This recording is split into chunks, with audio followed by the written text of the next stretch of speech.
အလုပ်ပတ်ဝန်းကျင်ဤမျက်မှန်တက်ပြီးအလုပ်လုပ်ရသည့်နေရာများတွင်ကျုံတို့အလုပ်လုပ်နေပုံကိုကြည့်ကြည့်မလား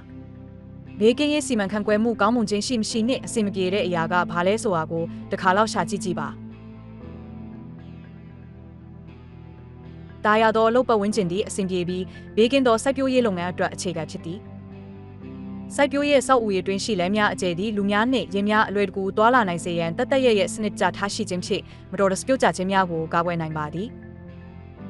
လေယာသုံးစက်ကိရိယာများကိုလျင်မြန်လွယ်ကူစွာရှာဖွေအသုံးပြုနိုင်စေရန်အတွက်ကြိုတင်စီစဉ်ထားပါ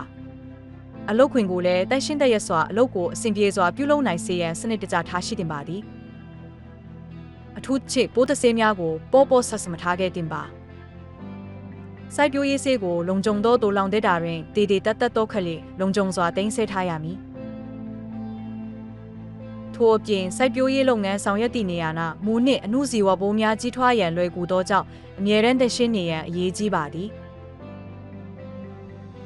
အလုပ်ကိုဘလောက်သဘောကျနေပါစေနားယူပြီးမှလုပ်ရပါမယ်တင်ဘလောက်ပြောနေပါစေအတူတူနားယူနိုင်တဲ့အနားယူစရာနေရာတစ်ခုထားရှိရပါမည်